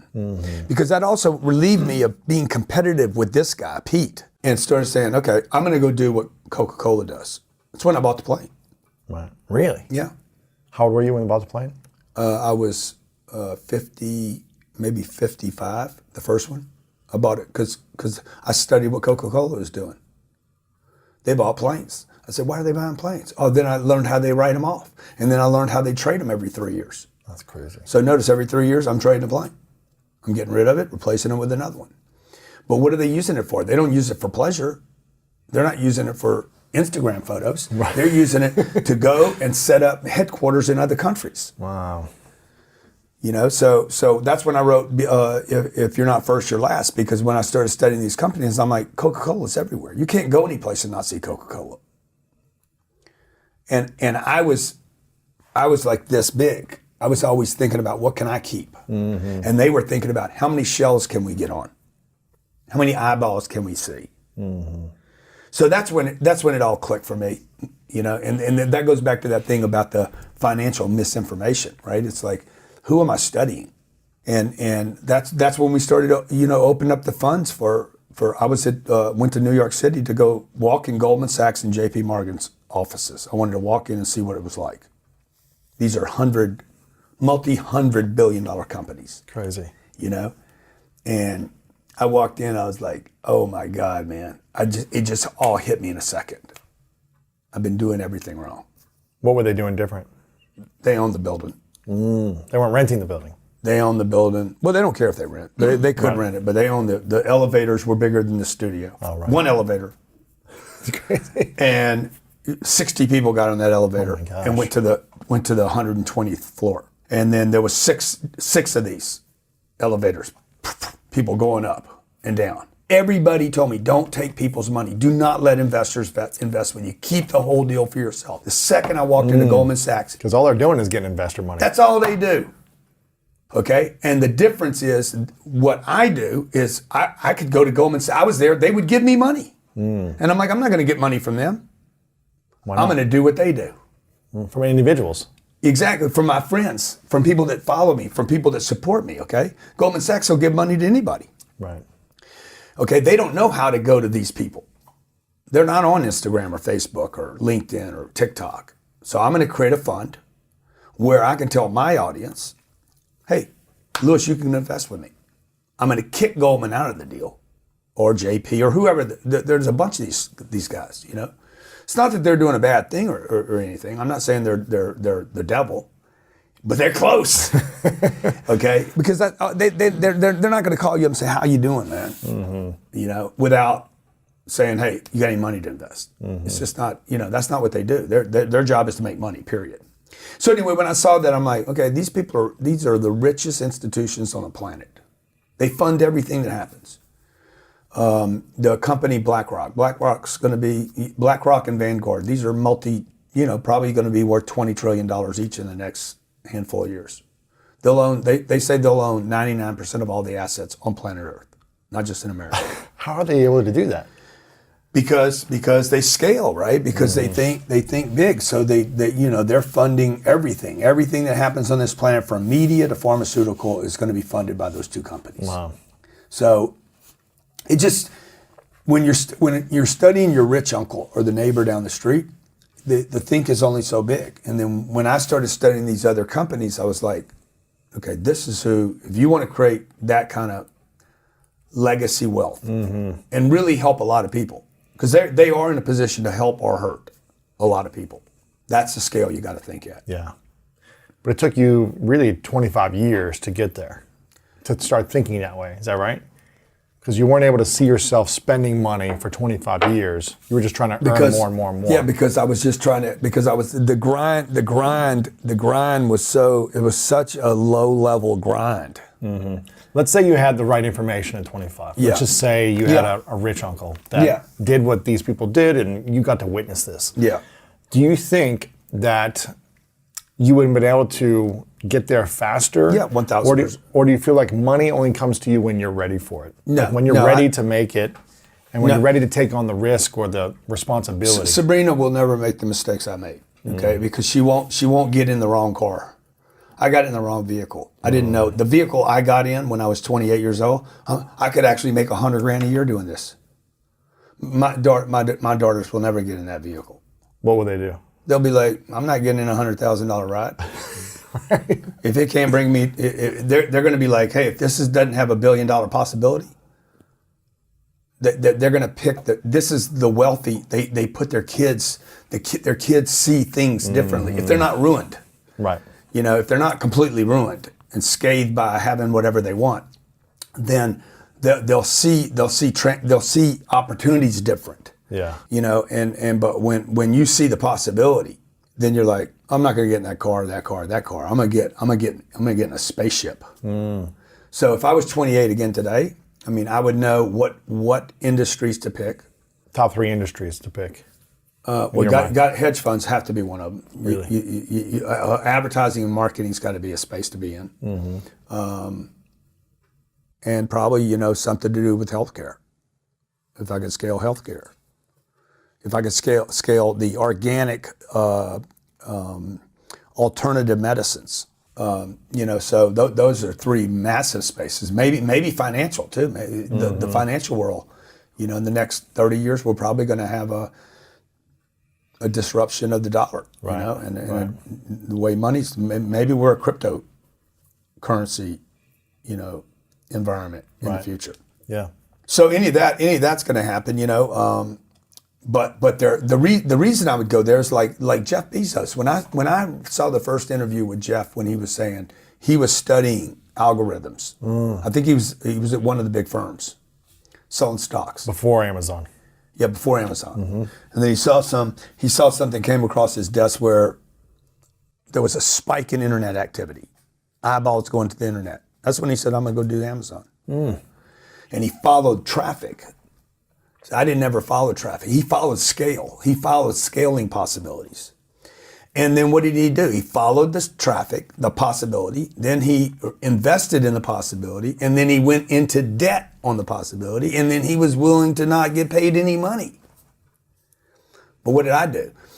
I need money today. I got to have money this week. I need to have a little more money next week. And if I get a little more money after that, I'm going to save it all. And then I'm going to go do that again. And I'm going to feed the bank. And I'm going to keep feeding the bank. I don't even know how much money the bank's made off of me for 25 years. We don't know anybody that works harder than Grant Cardone. And as soon as he gets a bag, he brings it to us. What do? Hey, y'all want to borrow this money? Now repeat that 300 million times. Wow. And that's the American people. What about a family that's thinking, I really feel comfortable having 6 months to a year of savings because I got kids, I got, the rent, I got all the bills. Yeah. What do you say to someone who's like, what? I see where you're coming from, but maybe I don't feel that comfortable yet. Well, then keep, money. If you think money's going to save you, you're just, again, they're stacking information on top of bad information. Okay. The money that you have saved in the last 6 months has probably dropped 11%. So the money that you got $100,000. I got to have 6 months of savings. I need, $4,000. My bills are $4,000 or $5,000 a month. I got to have $30,000 in the bank. Got to have 30, but they really have 180. So first of all, I guarantee they have more than 6 months, and they don't even know it because they're living out of terror. Right. It's not logic. Right. You say it's logic. I need 6 months, but you got 3 times more than you need. Sure. Number one. Number two, you've never had an emergency that cost you $30,000 in your lifetime. Very few people ever had that emergency. Everybody hears about it. Oh yeah, my guy got in a bad, this happened, blah, blah, blah. Car whatever. accident or this. But if you had assets, if you'd been investing in assets, you can always go use those assets for collateral to solve your cancer surgery. You can get a loan out from the bank. 100%. Or if you just took the money that you earned and keep reinvesting in assets that pay you, not assets that you wish one day will pay you, but assets that pay you every month. If you keep investing in that asset class, one day your cash flow will be your emergency account. My emergency account last month paid me $1.6 million. My cash flow, my free cash flow. That's crazy. That's no work involved. That is not 1 second of one day. Okay, and that happens every single month in my place. But that's been because I made a bunch of investments for the last 25 years. Right. End of every year, I dump all my cash out every year. I'm like, you need to get as close to zero as you can. And replace it with assets that in January, if I dump out in December, January, I want a payment from that. It doesn't have to be a big payment. Just needs to be a drip off that asset. Something, yeah. So I'm not gonna buy a cup because the cup won't pay me. So in December, I had a bunch of money, boom. I'm like, make a deal. You were in it, yes, a couple days ago. Yeah. You bought that house. Take that cash, that garbage that you have. I already had a surplus of money. So if I can't buy 2 of these, I'm not going to buy 1 of them. If I can't write off some portion of it, I'm not going to buy it. If I can't do it out of passive income, I'm not going to touch it. Interesting. So those are my criteria for making investments, right? And it needs to cash flow. So I took a bunch of this cash that was sitting here, just deteriorating, not providing me with safety, and took it and put it into this asset. And people are like, are you Stu, you ridiculous. You paid that much money for that thing. Okay, we'll see, you know? So I buy this thing. This thing will provide rental income. I think this year I'll make $3 million on this deal. Wow. In cash flow. And how much do you have to put down or to buy the whole thing? Well, I paid cash for this house. Gotcha. So, but the reason I did it is not because this is a great deal, but this is a terrible deal. Keeping the cash. Keeping the cash is garbage. This Malibu house is probably one of the worst investments I ever made. Why? Okay, but I had a bunch of surplus cash. I had already bought, in December we bought almost 2,000 apartments. Mm-hmm. If I could have got another apartment deal, I would have bought another apartment deal with a $40 million, but I couldn't. You couldn't find one. I couldn't find another deal, okay? I still had this money left over. End of the year, it's just a thing that I do. End of the year, dump out. Literally like flush the toilet on your savings. So every day I look at my savings accounts, okay? It's not because I'm worried about any more money anymore. I know for sure the money's going down in value. Everybody knows that this year. Your money is depreciating, right? It's dropping down in value. What you were told that is 100 grand is not 100 grand. The bank's not even telling you the truth. It's 100 less 11,000. It's 11% right now? Could be 34% less. Some people think it's going down 34%. That's crazy. But you're going to still see 100 because this is invisible taxing, right? It's inflation. Wow. So I know that. I know it's not 100. So when you guys look at your checking, I got 180,000. You're lying to yourself because you're not doing all the math on money. This is why Mike Saylor went and took all that money he had and invested in Bitcoin. Bitcoin, yeah. Because he's done the research. So I would listen to him, and I'm not saying you guys should go buy Bitcoin, but I'm not buying Bitcoin at those levels. Okay, I'm buying assets that can provide me with more cash, with more income. Maybe I should be buying Bitcoin. I don't know. But anyway, so I dumped this out. I dumped this for now. I've been shopping this piece of real estate for 19 months. I've been working this deal for 19 months. Wow. So I'm not being like, okay, I just got to go buy something. I'm not going to do that. But I'm trying to get rid of this cash to go into an asset that has the potential to go up in value over time. I dump out in January, okay? I do 3 webinars. That's why everybody wants to know, man, what's the rush to make more money? Because I'm broke, man. And I got a new house. Right. You got bills to pay now. You got expenses. So January 1st comes, I've done 3 webinars already to start filling this up again. Mm-hmm. Somebody watching right now, it could be like, okay, well, like, how to make the money? You know, like, how do I get the lead? Yeah. But this is how you get the lead, is you serve first. So in a digital world, you provide value first. Value. Value. Give out. It's the 3 E's, right? Yes. You're putting out content that is either educational, encouraging, or entertaining. And typically some mix of all 3. Educational, encouraging, or entertaining. And the digital marketing strategy that we employ at Brand Builders Group for Rory Vaden Personal Brand and for all of the clients that we work with, that we teach these personal brands, is teach everything you know for free, 1 bite at a time, but in all random order, right? So it's not packaged in the right order as you would have in a book or a course or a workshop or an event. Right, you know, we've said this before. People don't pay for information. They pay for organization and application. Yes. And we have a thing called the services spectrum, which basically says, you know, information is down here, it's free. Organization is here in the middle. You can charge a little bit, like in a course or a book or, you know, like a membership site, but application is up here at the top, which is like a coaching program or consulting, you know, like done for your services application.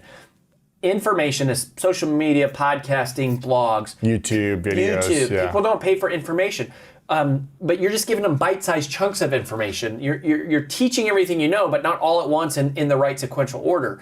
People pay for the right order. That's organization. I mean, you know, we tell. One of the reasons people hire us at Brand Builders Group is because we have a very set curriculum, the Brand Builder Journey, and we say, look, one of the biggest problems with personal brands is that people do the right thing, but in the wrong order.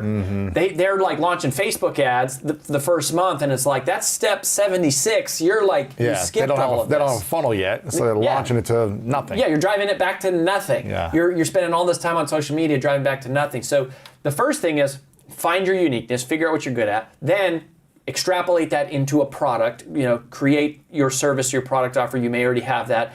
And then after that, it's like, okay, how do I drive traffic? If we're and there's two worlds here. When I think of marketing and sales, I think of the online world and the offline world, and we've done both, which is rare. Most of the people have done one or the other, you know. And it's like I've done the door-to-door thing. I worked for a startup IT company doing inside corporate B2B phone sales. Then when we started our former company, we did phone sales like B2B for like small businesses, and we did free presentations and we sold. But the fastest mechanism to generating a lead is to do a free presentation demonstrating your value, your expertise. It's giving people a sample and then offering them the next step. Yes. Here's what it is. It is the food court. When you go to the food court, Want some orange chicken? and the orange chicken on a stick, Man, tastes good. I want the whole thing now. it's a sample, and if you want more, Man, I'm right here. C's candy gets me every time. Gives you a free piece of candy, just go into the store and you're like, ooh, I want the whole box. Yeah, I mean, and It's a free presentation. You could do this through many different mechanisms. It used to be free workshops in person. speaking. And by the way, like when At I say local events. this is what everybody does. Like this is what Jim Rohn did, and Tony Robbins, and Brian Tracy, and Tom Hopkins, and like everybody in the personal development industry. They used to go do. Which this is how we built our former This company. is what people in real estate industries do. They do it. They teach at a free seminar. Free a seminar. A 90-minute live free training. Financial advisors do this. Yes. Come to my free dinner Yeah. presentation on 10 keys to retirement. Why? Because it works. Yes. Like you're giving value and you're leveraging the law of reciprocity, right? As I give to you before instead of ask, the way you make sales is by giving so much that at some point they like ask you to buy versus showing up and asking all the time. In fact, we use a rule called, we call it the rule of 10. And this is this is more of like a pricing thing. But people get really weird around price and asking for the money, and when it comes to collecting a credit card, and or if you're on like a webinar or a Facebook Live, or if it doesn't matter if it's Facebook Live, it's a webinar, it's a video funnel, or it's standing on stage, or it's talking to one person. You got to be convicted in the value you're bringing, and the way you do that is by over-delivering. The number one way to drive your own conviction is over-delivering. And everyone teaches sales as like, the voodoo mind tricks on the person you're talking to. The real game is the mind is winning the battle in your own mind and being convinced that what you have is valuable. And the rule of 10 helps you do that. So basically, when people are putting together their first offer, they tend to like swing for the fences and go, well, I'm going to charge for a $2,000 video course or something. And they say, well, I saw a video and my coach told me charge what you're worth. That's terrible advice. Don't charge what you're worth. What should we charge? When you're starting out, don't charge what you're worth. Charge what you can get. Charge what you're convicted on. Charge what you can massively over-deliver upon. Yeah. If I'm charging what I'm worth, there's going to be a bit of reluctance when I deliver the price. They're going to feel it, and it's going to massively reduce the percentage conversion. Yeah, someone once told me charge what 10x the value. Yeah, that's the rule of 10. Right? So it's like if it's charge 1/10 of what it's worth. Exactly. If it's $10,000 worth of value, then charge 1,000. Right? That's right. And if it's $1,000 worth of value, charge 100. If it's 100, charge 10. So you always have if it were a bank account, you always have this like this balance with people, and you go. And it starts for free. It starts on social media, which is amazing. Like the power that social media gives us, it's not that you have to reach millions of people. It gives us a mechanism to push a button and deliver value. Yes. Because it's like people go, it's like a chicken or the egg. How do I build an audience? I want to provide value, but I don't have an audience. No, you provide value first. If nobody is watching, you record and you teach value, you deliver it, and people will engage with that. Now we have a process, which I'm happy to talk about, of converting comments into customers. So, I don't know if you want to take this more like online or if you want to do like more offline. I think online's cool. Okay. Yeah. So let's talk about that. So, it starts with the mind, okay? Self-centeredness is the problem. Service-centeredness is the solution. Yes. You never feel fear when the mission to serve is clear. You get your mind right. Then you go, okay, I'm going to go out and provide value. So you start pumping out value. We have a thing called the content diamond, which I know I've talked about on other episodes. We can touch on that. But anyways, you're putting out value. And now what happens is people like and comment. And what most of us do is we go, 6 views. Right. And it's just like, and we get self-centered again. And we go, I only have 6 views. Jay Shetty gets like 6 billion views. And I'm like, and it just makes me feel awful because I'm thinking about myself. And there's like a comment. And then you're like, I don't have and then what we do are like, I don't have time to deal with these comments. Someone sends you a DM and you're like, I don't have time to deal with these DMs. And you're missing it. Comments and DMs are where the sale happened on social media. Right.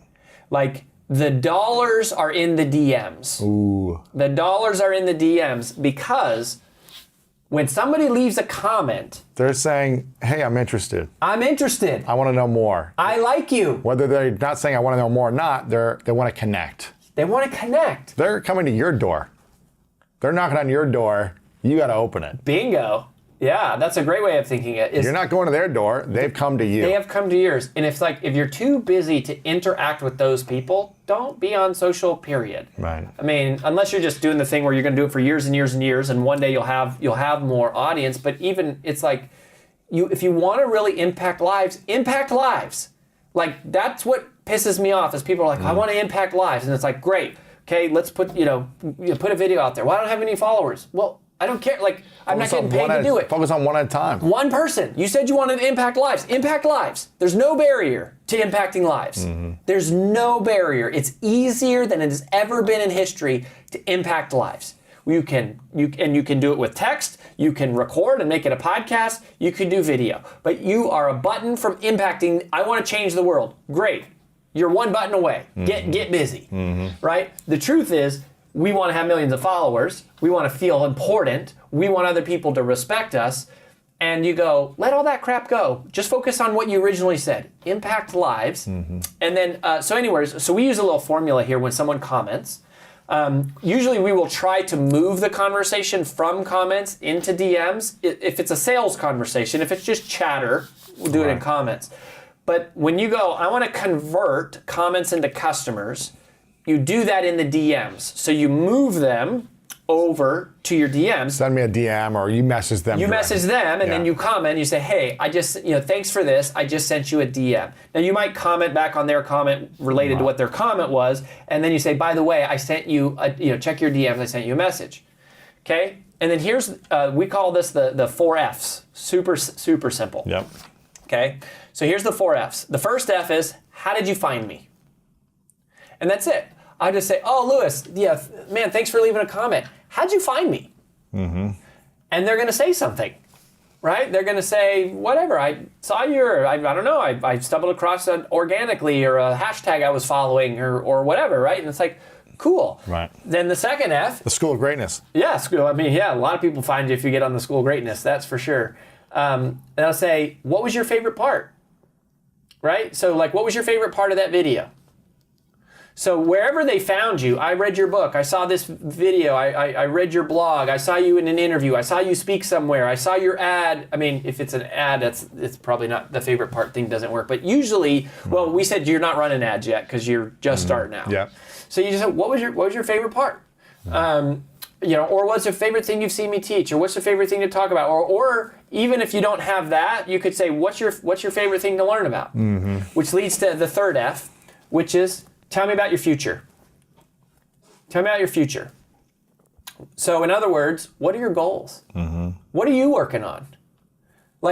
Before you try to sell somebody something, figure out what they care about. Yes. Spend time learning about them.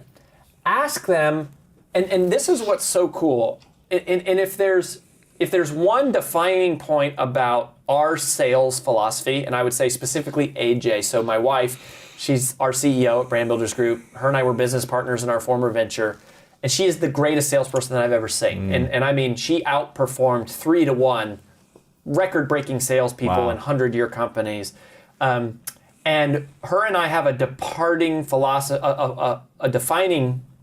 about sales that has caused us to separate from other people and constructs, because we believe that you should always win the relationship, even if you lose the sale. That's good. You should always win the relationship, even if you lose the sale.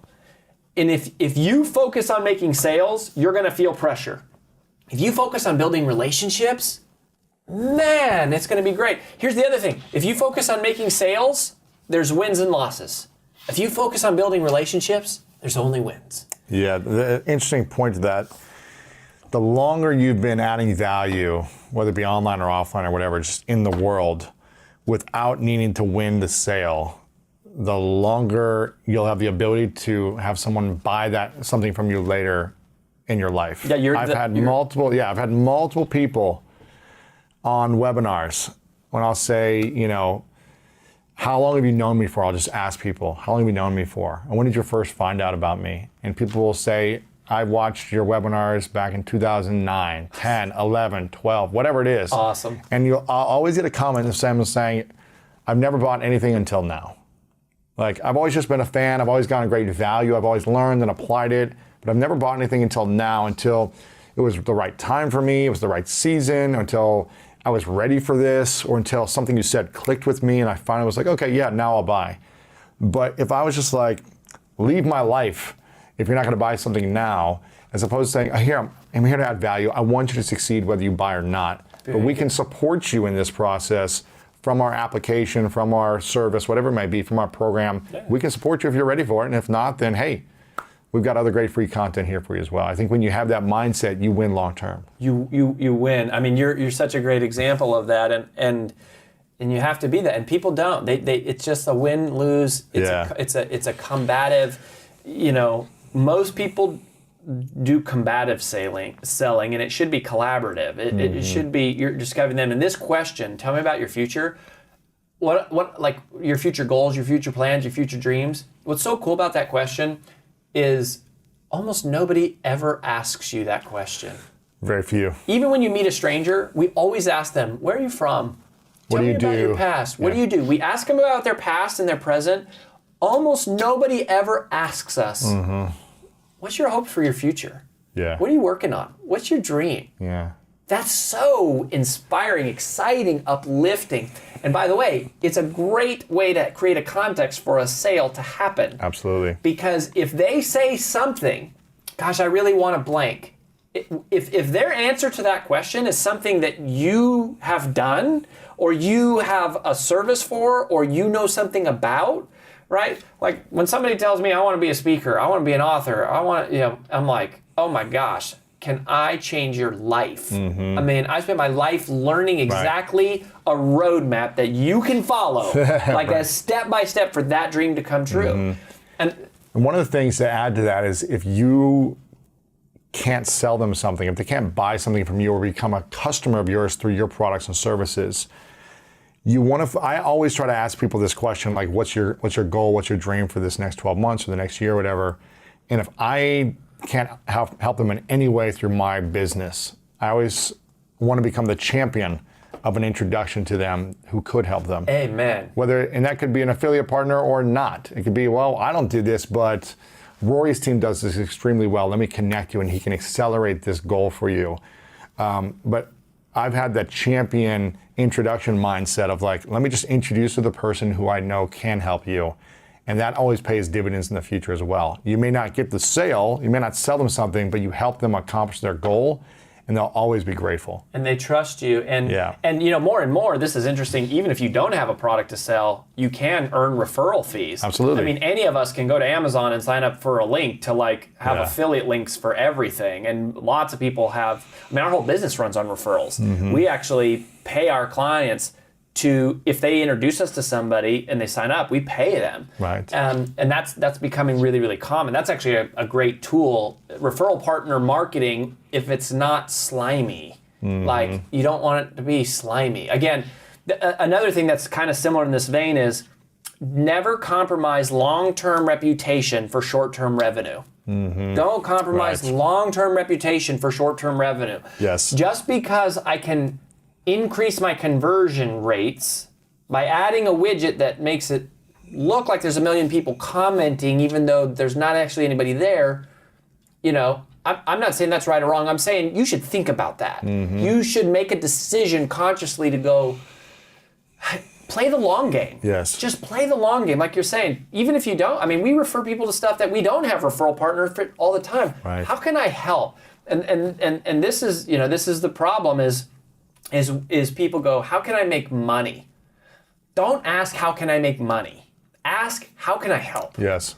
I'm telling you, if you ask, how can I help? You'll make a lot more money. If you ask, how can I make money? You may end up doing some things that are compromised. It's not that money's bad. I mean, we love money. Like, money is good. We're fans of money. We want lots of money. We're good at making money. We're good at making other people lots of money. We enjoy money. But money is not the goal. The mission is the goal. Service is the goal. Helping the person is the goal. And you make money as a byproduct of that. It's solving a problem in the world. Yes. And that's the third F. Tell me about your future goals. Okay, great. Yeah. And So then fourth F is where the close happens, the conversion, the sale, is a free call to action. So free call to action, which is like, what's your next free step? The next free step is request a call. The next free step is check out this full-length training I did. The next free step is subscribe to my blog. What is the next free step? Unfortunately, a lot of the things that we talk to ourselves are negative. Yes. Yeah. So do you want to feed negative thoughts like this, or do you want to pour more positive thoughts? You have a choice. But unless you write them down, you never know it.